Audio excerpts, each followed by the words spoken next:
You know, 120 years ago, a Civil War veteran named George Coy opened the world's first commercial telephone exchange in New Haven, Connecticut, using his invention.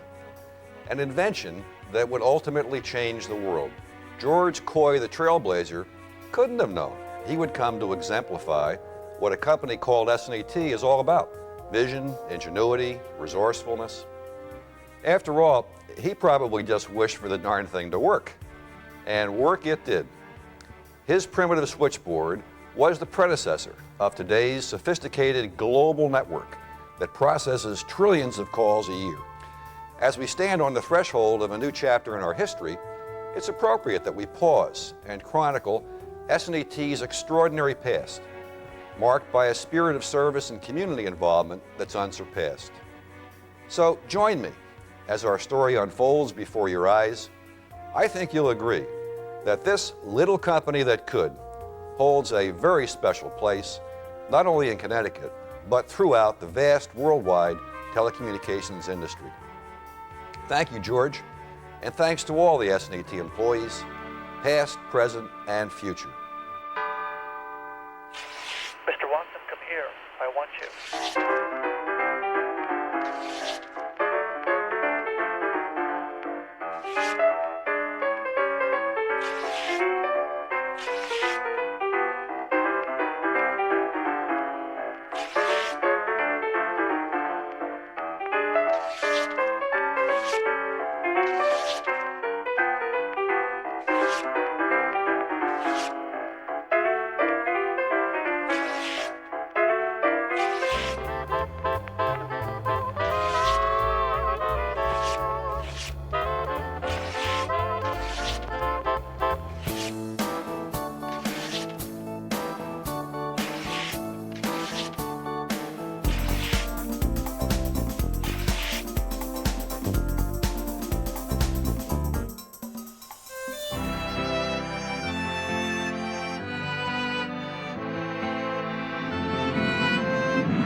You've heard of George Coy, the inventor?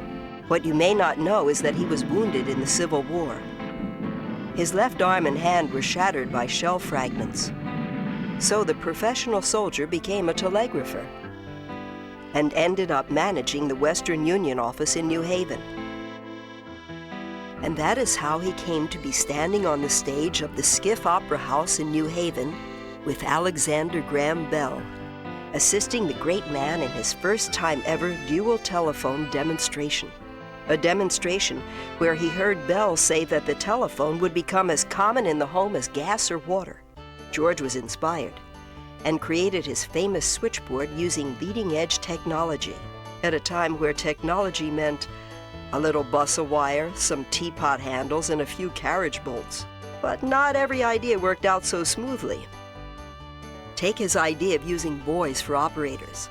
The boys were very enthusiastic, even resourceful, finding they could create an extra circuit by wetting 2 fingers, placing them on the switchboard contacts, and letting the call pass through their bodies. But that wasn't all they had access to. Yes, Counselor Tyler, this is Mr. Platt. I have a highly confidential divorce case I really need to discuss with you. Mr. Platt, I think we should talk this over in person because the boy at the central office may be listening. Oh, no, I ain't. It wasn't clear then that telephones would eventually become a way of life in America. What was very clear from the beginning was that creating technological firsts would be a way of doing business for SNET. We had the first central office in the country, right here in New Haven. First state to be 100% dial. Also the first to convert to direct distance dialing. I know we were the first to have fiber optics in the local loop. I think we were among the first states to have a statewide E911 system in place in the mid-'80s. In 1985, when SNET deployed the ConNet network, SNET became the first local exchange carrier to deploy a public packet switching network, and that really added a very important accomplishment to a whole suite of long-standing firsts.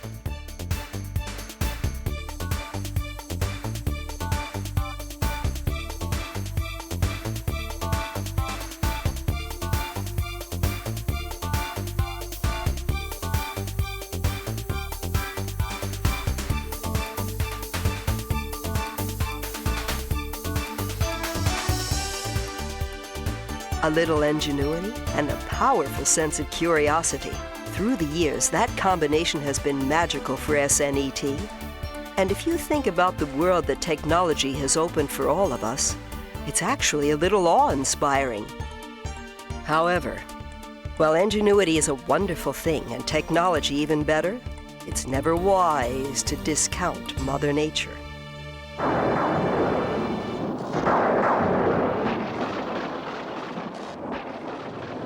Always dramatic, sometimes deadly.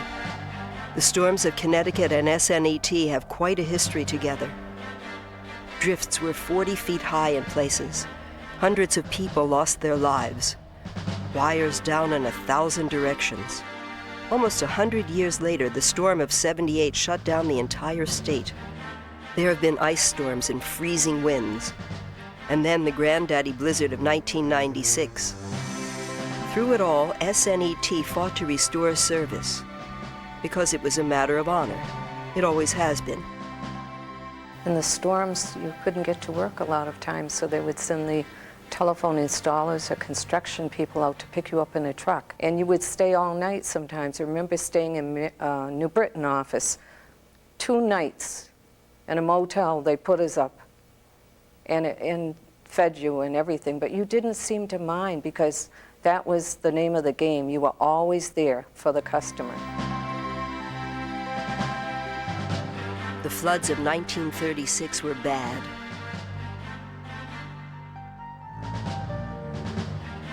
But everybody who was there says '55 was a nightmare. Runoffs from 2 hurricanes inundated the Housatonic and Naugatuck rivers. Grandfather had 48 years here, and I can remember him holding my hand along with my father walking up into the center of Derby, watching that river come down the Housatonic and seeing what I thought was thousands of SNET employees trying to help out. Homes, bridges, railways washed away. Switching stations were destroyed. But service was restored in a matter of days. Most of the people of Connecticut had no idea we could have a tornado here until 1979 in Windsor and Windsor Locks. Those who forgot were reminded of the fact in 1989 in Hamden and Watertown. The trouble we encountered with Gloria is nothing compared to this. The amount of trees, the amount of power and poles down is astronomical. The townspeople were really glad that we were there, and they were telling us, fantastic job, you're a hero. I never felt like a hero. It's just part of your job. It's the spirit of service that's behind all the amazing restoration work, and it's what puts such a unique stamp on this company. It embodies an extraordinary sense of integrity and responsibility. Many have claimed to possess the spirit of service, but for telephone people, it isn't a motto or a slogan or just a way of doing business. It's a way of life. And then there are those who go even further, and they are presented with the Vail Medal Award, a prestigious international honor given to those who have given of themselves. And that spirit was never needed more than during the hurricanes that ravaged the state. 1938, before they named them, the hurricane killed 500, uprooted 7,000 trees. Phone lines, power lines, trees, signs, walls, homes, and buildings were down. Then came the monster storms, Carol, Bob, and Gloria.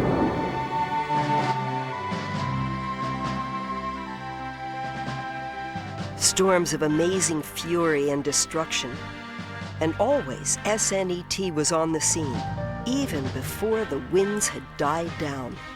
Our people are doing a sensational job of putting our business back together in the face of what I understand is about the worst storm ever to hit the state of Connecticut. Funny thing about the spirit of service, telephone people don't always like to talk about it. They just do it. People like Vail Medal winner Jack Steck.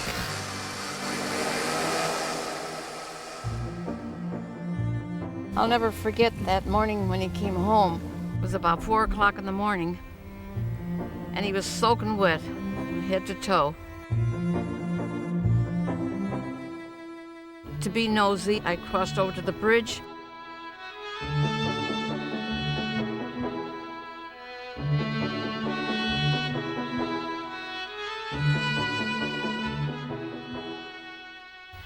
And I heard different people saying, "Stick."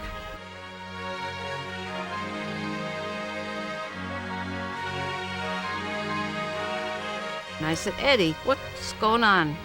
He said, "Didn't you hear about Jack saving this guy's life?" I said, "No, I didn't. He didn't say a word about it." From the operators who camp out for days during severe storms, to installation and cable crews in bitter winter or blazing sun, the job always gets done.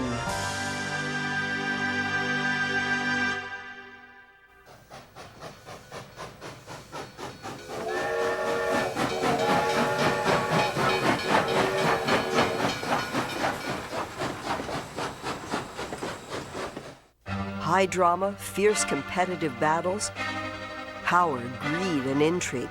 That was the scene in the 80s. The 1880s. George Coy's invention had caused quite a stir, with Western Union getting its first taste of competition, and they didn't like it one bit. It was the telephone versus telegraphy. The battle was for the future. Consequently, things got nasty and a little crazy. So they went to court to settle their differences. And the next thing you know, Western Union was out of the telephone business. The Southern New England Telephone Company was free to pursue its destiny. But as everyone knows, stuff happens. In this case, it was electric trolley cars, which meant electric lines everywhere, wreaking havoc with the ungrounded iron wire used for telephones. There was only one thing to do, and it would cost dearly. Two-line copper wire. Another SNET first replaced the single iron wire. The only way to pay for it was to sell off all the newly developed out-of-state local and toll services. So much for the dreams of being a regional telephone company. Then things began to change. They got worse. In the 1890s, Bell's patents expired and all hell broke loose.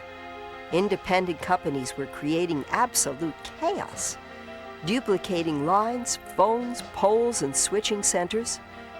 Competition was creating a burden for customers. Finally, the Connecticut legislature stepped in and chose regulation over competition. They passed a bill recognizing the essential monopolistic nature of telephone service and paved the way for SNET for the next 100 years. Except for a blip in the timeline known as World War I. That's when the federal government took over all utilities nationwide.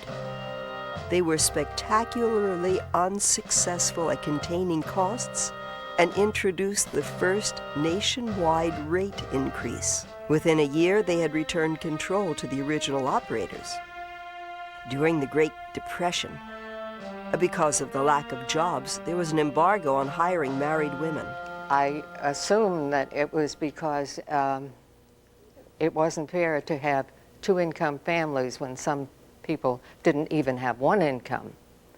And this was not only true of the phone company, it was true of teachers too. SNET actually avoided laying off people by cutting back work schedules and using everyone to sell telephone service. After the tough times of World War II, business was booming. It was after the war. The Bell system and SNET had enormous material shortages for years. And so customer demand was a given. Not only were customers beating on the door, they were letting their fingers do the walking. The Yellow Page business grew right along with the telephone company. They are part of our heritage. It was a great deal for the telephone subscriber because were it not for directory, a residence customer would be paying anywhere from half a buck to a buck more per month for their telephone service. So for 30 years plus, SNET, along with the rest of the country, had continued to grow and prosper. It built a reputation of providing exceptional service, even responding to fires, like the one at the Olin Corporation in 1981.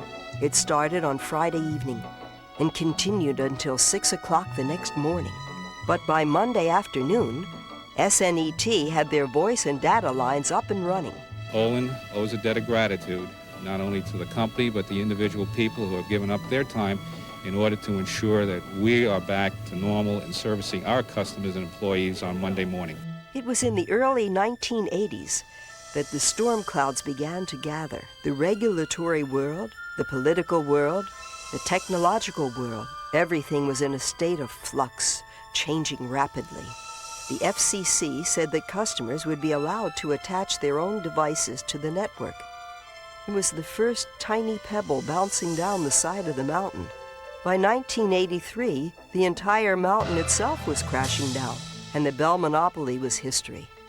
We at Southern New England Telephone have also reaped the benefits of a 100-year association with the Bell system, a benefit of no inconsiderable value, I might add, and one we are not happy about losing.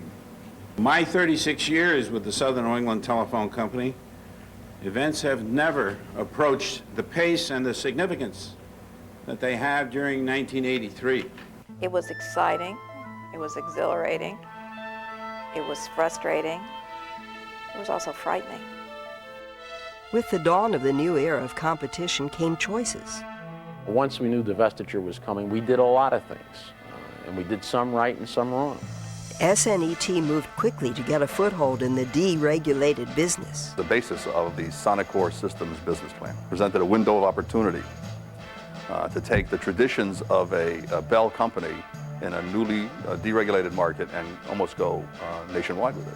This opportunity was short-lived, however, when the Justice Department changed its mind and opened up the equipment business to 7 $10 billion corporations. But there were other opportunities, like the joint venture with CSX Railroad Company, LightNet. Utilizing the extensive presence of railway right-of-ways, 20 states east of the Mississippi became home to a network of high-speed fiber optic cabling. Perhaps the most visible and widespread advance came with cellular technology. For SNET, it started in 1985, reaching from lower Fairfield County right on through Hartford and on up to the Massachusetts border. I can remember when we had the press announcement that we were going to go into that business. And I can also remember the day we cut it over. And I can remember 18 months later when it became profitable and we never looked back.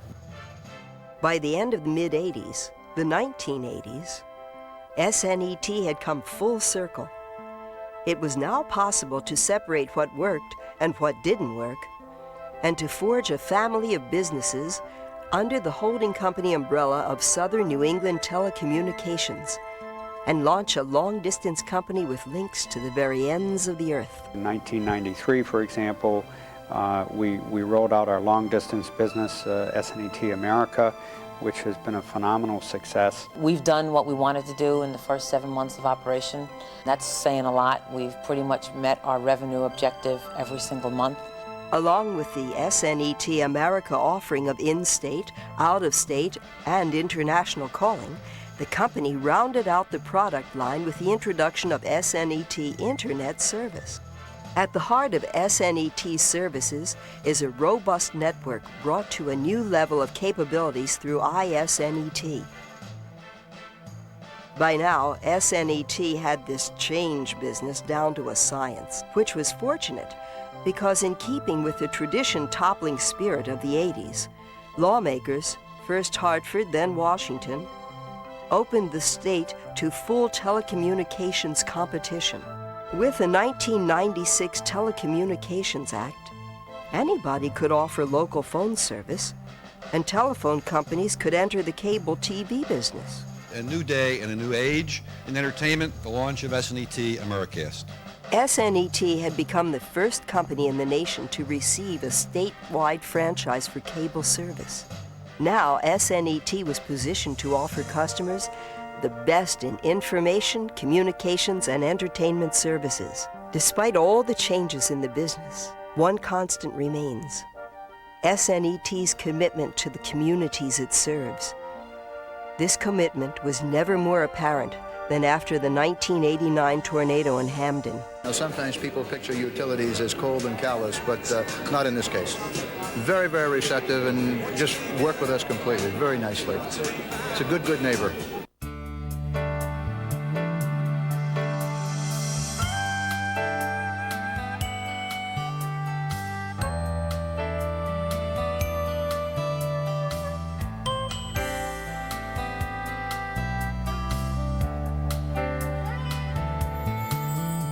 Marshall Jewell, SNET's first president, said it best: "If you don't leave this world a better place than you found it, you haven't done your job."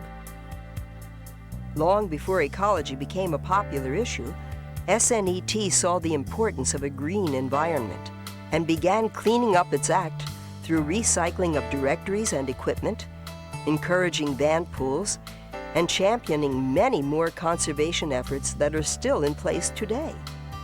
SNET's work to preserve the environment did not go unrecognized. Telephone people believe in giving back, in giving of themselves. They always have. Thomas Doolittle's a fine example. Not only did he introduce copper wire to the industry, he also helped to organize the Telephone Pioneers of America. In 1911, the Pioneers started as a fellowship organization. They were soon using technology to improve people's lives. The Telephone Pioneers of America is a national organization. It's our parent organization, if you will. The SNET Pioneers is made up of 11,000 members approximately, and we're a volunteer organization. We have a primary focus on community service and a strong focus on education in the community.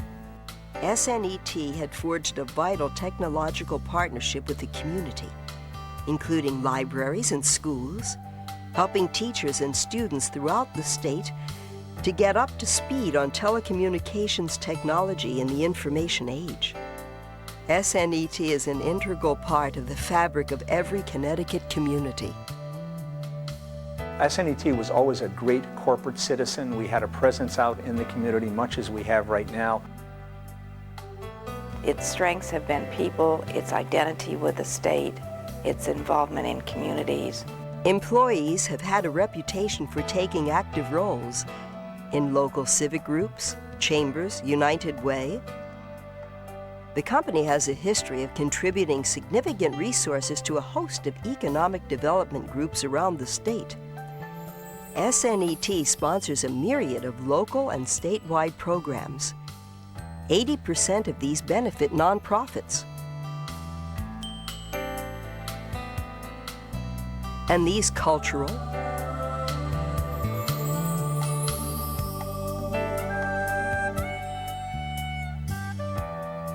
sports,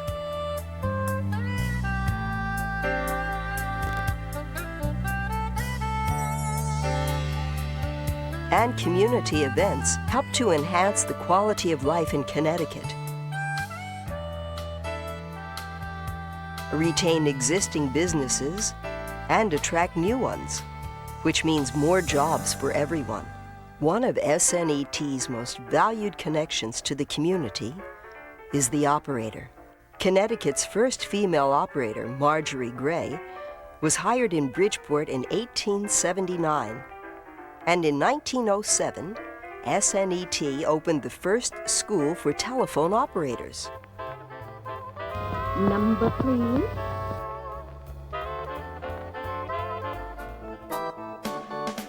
May I help you? Operator? Directory assistance, may I help you, please? We still consider ourselves the human connection Even though an operator only spends on the average maybe 20 to 25 seconds with a customer, that customer is going to develop an image of SNET based on that contact. We still, in operator services, have the most customer contacts on a daily basis than any other department in the company. Right now it's in the area of 300,000 contacts a day.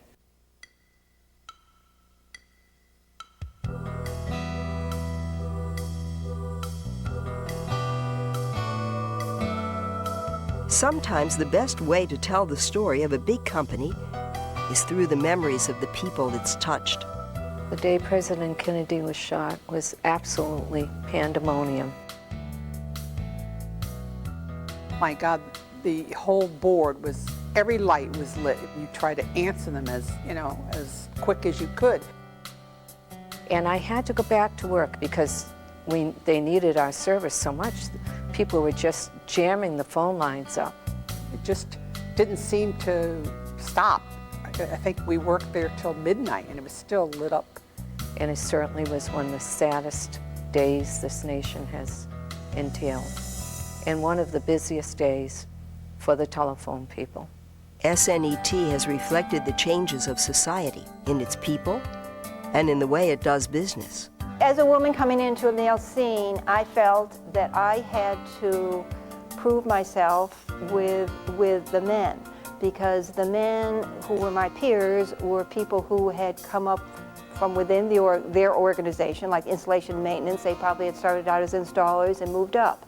Well, when I came in as a representative, there was paperwork. You had the paper bills, you had the paper toll, you had all the paper records. You took handwritten all the information that the customer wanted.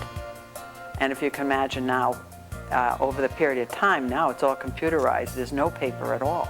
Everybody worked in the best effort for SNET. In other words, this is our company. We want to work for the company. We want to do what's best, and we come to the table bringing ideas, thinking about what is the best way to make our company the best company in Connecticut. Serving the customer is a given. Serving each other has always been just as important. I was only there as a trainee for a week when my mother became seriously ill. And the older women mothered me through all that. In one instance, it was an employee who had died, and the family really had young children and the spouse who had never worked, and she didn't know what she was going to do.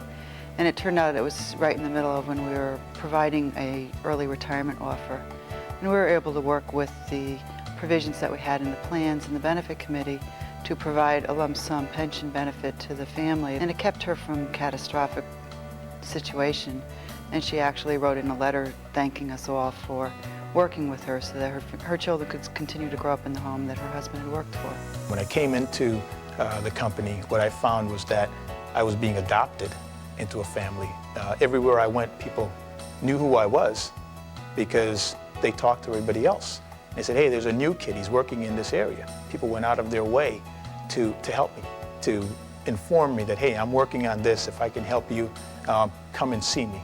And they were genuine about it. Helping each other on and off the job is a tradition. It's a legacy that's often been handed down from father to daughter and from mother to son. And remember Jack Steck? Our family's involvement with the phone company began in 1917 when my grandfather began his career there. My grandfather worked there 45 years, my father worked there 35 years. From my father, then it was me, my sister, my two brothers, we all worked there. So we had 4 generations of our family that worked for the phone company. It's been our life, really. Helped us raise our family. We had a good life. Thank God for everything. There are lots of stories like the Stecks. Generations of families, aunts, uncles, cousins, and kids that worked for SNET and still do. A nice bunch of people. I enjoyed working here. I think most people did. It's provided for my whole lifestyle, the whole quality of life that my family and we have. I never thought I would have until I had this kind of opportunity. Why did I stay 30 years? I like the job. I like helping out people. People. SNET's history is the story of people. People who are exceptionally good at what they do, on and off the job. It's the story of people who go beyond the call. Strengthened and carried forward by the bold vision, the ingenuity, and the resourcefulness of its people, SNET now begins a new chapter in its extraordinary history. We enter a future no less exciting and challenging than that faced by Civil War veteran George Coy 120 years ago, knowing clearly who we are, where we have been, and what remarkable things we can accomplish. The world will be so small, I'll be able to talk to everybody. Are their imaginations running away with them? Or do we at SNET just have our work cut out for us? The future will be the best place to be.